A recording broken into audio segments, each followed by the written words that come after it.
ஓம் ஸ்ரீ குருபியோ நமக. ஓம் ஸ்ரீ மகா பெரியவா சரணம். ஆகஸ்ட் 31 இன்றைய தினம் சனி பிரதோஷம். இப்போ நாம சொல்லக்கூடிய இந்த பொருட்களை பசுமாட்டுக்கும் காகத்துக்கும் உங்க கையால தானமா கொடுங்க. பல கோடி புண்ணியம் வந்து சேரும். 7 ஜென்ம பாவம் விலகும். நீங்க நினைத்த காரியம் அப்படியே நடக்கும். பணம் சம்பந்தப்பட்ட எல்லா பிரச்சனைகளுக்கும் ஒரு முற்றுப்புள்ளி வரும். அது என்னென்ன தானம் அப்படிங்கிறத பத்தி பார்ப்போம். அதுக்கு முன்னாடி நம்மளோட வீடியோஸை இப்பதான் நீங்க ஃபர்ஸ்ட் டைம் பாக்குறீங்க அப்படின்னா மறக்காம சப்ஸ்கிரைப் பண்ணிக்கோங்க. தொடர்ந்து இந்த மாதிரி அப்டேட் தெரிஞ்சுக்கிறதுக்கு பக்கத்தில் இருக்கக்கூடிய நோட்டிபிகேஷன் பெல்லையும் கிளிக் பண்ணிக்கோங்க. இப்ப என்னென்ன பரிகாரம் என்னென்ன தானங்கள் அப்படிங்கிறத பத்தி தெரிஞ்சுப்போம்.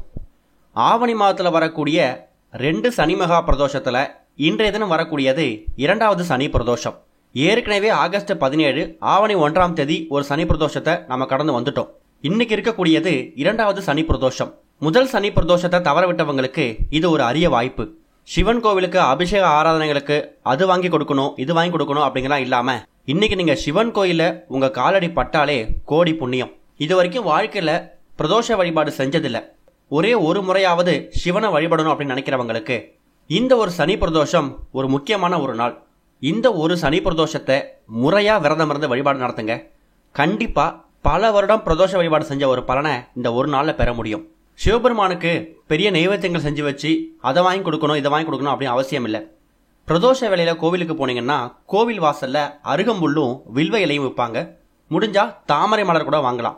இந்த 3த்துல ஏதாவது ஒரு பொருளை வாங்கிட்டு போயிட்டு சிவபெருமானுக்கும் நந்தி தேவருக்கும் உங்க கையில சமர்ப்பிச்சுட்டு நந்தி தேவர் காதுல உங்களோட வேண்டுதல் என்ன இருக்கோ அதை சொல்லிட்டு வாங்க. குறிப்பா பிரதோஷ வேலை அப்படின்னு சொல்லக்கூடிய மாலை 4:30 மணிலிருந்து 6 மணி இந்த ஒரு நேரம் ரொம்ப ரொம்ப ஒரு முக்கியமான நேரம். அது அந்த நேரத்துல எல்லா விதமான கடவுள்களும் சிவபெருமான வணங்குறதுக்கு பிரதோஷ வேலையில கோவிலுக்கு வருவாங்களாம். அந்த நேரத்துல நீங்களும் போனீங்கன்னா எல்லா கடவுளோட அருளையும் பெற முடியும், நந்தி தேவரோட அருளையும் பெற முடியும், சிவபெருமான அருளையும் பெற முடியும். அப்படிப்பட்ட ஒரு அற்புதமான ஒரு நாள் தான் இன்றைய தினம் வந்திருக்கக்கூடிய சனி பிரதோஷம். ஒருவேளை அபிஷேகத்துக்கு தேவையான பொருட்கள் வாங்கி கொடுக்கணும் அப்படின்னு நினைச்சீங்கன்னா உங்க கையால அபிஷேகத்துக்கு நார்த்தங்காய், இளநீர், பால், பன்னீர், அருகம்புல் மாலை இது மாதிரி சில விஷயங்களை உங்க கையால வாங்கி கொடுக்கலாம். இது எல்லாமே உங்களோட தனிப்பட்ட விருப்பம் தான். அதுவும் முடியலையா, பிரதோஷ வேளையில கோவிலுக்கு போயிட்டு அபிஷேக ஆராதனைகளை நேர்ல பார்த்துட்டு சிவபெருமான் கோவில்ல ஒரே ஒரு விளக்கு, அது நீங்க நெய் தீபம் போட்டாலும் சரி நல்லெண்ணெய் ஊற்றி தீபம் போட்டாலும் சரி, ஓம் நமச்சிவாய அப்படிங்கிற மந்திரத்தை 108 முறை உச்சரிச்சுட்டு வாங்க. கோவிலை சுற்றி வரும்போது கோபுர தரிசனம் பண்ணுங்க. பிரதோஷ வேளையில அபிஷேக ஆராதனைகள் நடக்கும்போது கோவில் தூண்ல சாஞ்சி உட்கார்ந்து மனசை ஒருநிலைப்படுத்தி தியானம் பண்ணுங்க. தியானம் பண்றதுனா பெரிய மந்திரங்கள்லாம் சொல்ல வேணாம். ஓம் நமச்சிவாய இந்த மந்திரத்தை 108 முறை சொல்லிக்கிட்டே இருங்க. இது வரைக்கும் வாழ்க்கையில அதிகமா கோபம் இருக்கு, மனக்குழப்பம் இருக்கு, தேவையில்லாத டென்ஷன், அதிகமான கோபம் இருக்கு அப்படின்னு நினைக்கிறவங்களுக்கு இப்ப நாம சொல்லிக்கக்கூடிய இந்த வழிபாட்டு முறைகள் ரொம்ப உறுதுணையா இருக்கும். ஒருவேளை பிரதோஷ வேளையில கோவிலுக்கு போக முடியலன்னா என்ன செய்யலாம்? உங்க வீட்டோட பூஜை அறையில சிவபெருமான் நினைச்சு விளக்கேத்துங்க. 4:30 மணிக்கு தான் ஏற்றணும்னு அவசியம் இல்லை. முடிந்த அந்த பிரதோஷ வேலையை முடியறதுக்குள்ள ஒரு 5:30 மணிலிருந்து 6 மணி அந்த நேரத்துல பெரும்பாலான வீடுகள்ல மாலை நேரத்தில் தீபம் ஏற்றிடுவாங்க. அந்த நேரத்தை பயன்படுத்திக்கோங்க. தீபம் ஏற்றி வச்சு ஒரே ஒரு டம்ளர் பால் சிவனுக்கு நீங்க நைவேத்தியமா வச்சு படைக்கலாம். அதுவும் முடியலையா, கல்கண்டு பிரசாதம் செஞ்சு வச்சு படைக்க முடியும் அப்படின்னு நினைக்கிறவங்க சிவபெருமானுக்கு ரொம்ப பிடிச்ச வெண்பொங்கல் வந்து நீங்க நைவேத்தியமா செஞ்சு வச்சு படைக்கலாம். சர்க்கரை பொங்கல் நைவேத்தியமா செஞ்சு வச்சு படைக்கலாம்.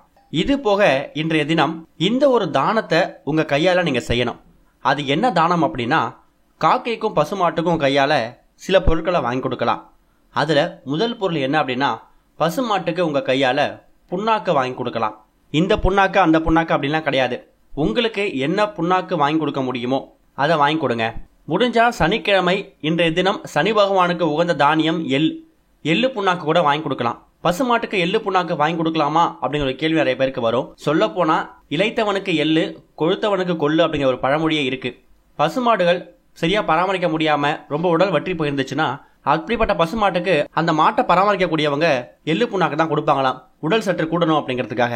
அதனால எள்ளு புண்ணாக்கை வாங்கிட்டு போயிட்டு உங்க கையால பசுமாடை பராமரிக்கக்கூடியவன்ட்ட கொடுத்தீங்கன்னா அவங்க சாப்பாடுல எந்த அளவுக்கு கலந்து கொடுக்கணுமோ அந்த அளவுக்கு அந்த எள்ளு புண்ணாக்கை கொடுப்பாங்க. இல்ல எள்ளு புண்ணாக்கு கிடைக்கலனா என்ன புண்ணாக்கு உங்க கையில கிடைக்குதோ அதை வாங்கிட்டு போய் கொடுங்க. இல்ல அதுவும் முடியலையா, ஒரே ஒரு வாழைப்பழம் அதுவே போதும். வாழைப்பழத்தை வாங்கிட்டு போயிட்டு கொடுங்க. பச்சரிசியில வெல்லம், நாட்டு சர்க்கரை, ஏலக்காய் இது எல்லாத்தையும் சேர்த்து ஒன்னா கலந்து அதை நீங்க பசுமாட்டுக்கு தானமா கொடுக்கலாம். பசுமாடு வச்சுக்கிறவங்களுக்கு வஸ்திர தானம் கொடுங்க. ஏதாவது ஒரு துண்டோ வேஷ்டி சட்டையோ என்ன கொடுத்தாலும் சரி, அதை அவங்க மனசார ஏத்துப்பாங்க. 3வது ஒரு முக்கியமான விஷயம் என்னன்னா, காகத்துக்கு கொடுக்கணும். காகத்துக்கு எந்த பொருளை கொடுக்கலாம்? எள் கலந்த சாதம் கொடுக்கலாம், பிஸ்கட் கொடுக்கலாம். அதுவும் முடியலையா? உங்க வீடுகளில் சமைக்கக்கூடிய சாப்பாடை எச்சில் பண்றதுக்கு முன்னாடி இன்றைய தினம் காக்கைக்கு சாதமா கொடுங்க, பிரசாதமா கொடுங்க. இல்ல உங்க வீட்டில் இருக்கக்கூடிய பொட்டுக்கடலை, கொண்டை கடலை, இது மாதிரி தானிய வகைகளை காக்கைக்கு கொடுங்க. அதை அந்த காக்கை ஏத்துக்கும். இப்ப சொல்லிக்கக்கூடிய இந்த விஷயங்கள் எல்லாமே பிரதோஷ தினமா இருக்கக்கூடிய சனி பிரதோஷமா இருக்கக்கூடிய இன்றைய தினம் நீங்க செய்ய வேண்டிய அற்புதமான எளிமையான தானங்கள். இந்த தானங்களை செய்யறது மூலயமா எல்லா விதமான செல்வங்களையும் நீங்க பெற முடியும். என்ன நினைக்கிறீங்களோ, என்ன கேட்குறீங்களோ அந்த வரங்கள் உங்களுக்கு அப்படியே கிடைக்கும்.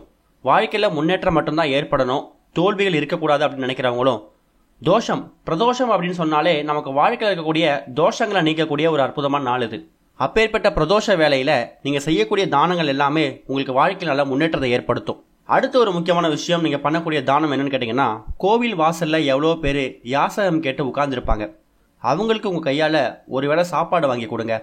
ஒரு 50 ரூபாய்க்கோ 100 ரூபாய்க்கோ தக்காளி சாதமோ, எலுமிச்சை சாதமோ, புளி சாதமோ, தயிர் சாதமோ உங்களால என்ன முடியுதோ, அதுவும் முடியலையா ஒரு 20 ரூபாய்க்கு பிஸ்கட் பாக்கெட்டோ ஒரு வாட்டர் பாட்டிலோ வாங்கி கொடுங்க. சப்பாத்தி சாப்பிட வாங்கி கொடுங்க. இது எல்லாமே நீங்க உங்க கையால கொடுக்க வேண்டிய தானங்கள் தான். இது எல்லாத்தையும் தானத்தை நீங்க பிரதோஷ தினமா இருக்கக்கூடிய இன்றைய தினம் பண்ணலாம்.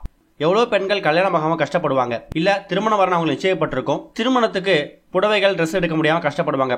அவங்களுக்கு தேவையான திருமணத்துக்கு தேவையான உடைகளை நீங்க வாங்கி கொடுக்கலாம். அந்த செலவை நீங்க ஏத்துக்கலாம். அதெல்லாம் ரொம்ப புண்ணியம்.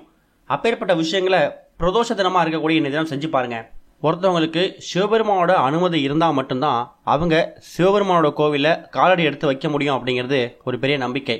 கண்டிப்பா இன்றைய தினம் உங்களால் கோவிலுக்கு போக முடியுது, விளக்கேற்ற முடியுது, சிவன் கோயிலுக்குள்ள போயிட்டு நமஸ்காரம் பண்ண முடியுது அப்படின்னாலே கண்டிப்பா சிவ கடாட்சம் உங்களுக்கு இருக்கு அப்படின்னு தான் அர்த்தம். இந்த ஒரு பிரதோஷ தினத்தன்னைக்கு இப்போ நம்ம சொல்லுடைய விஷயங்களை முயற்சி பண்ணுங்க. கண்டிப்பா நல்ல முன்னேற்றம் ஏற்படும். ஓம் ஸ்ரீ குருபியோ நமக. ஓம் ஸ்ரீ மகா பெரியவா சரணம்.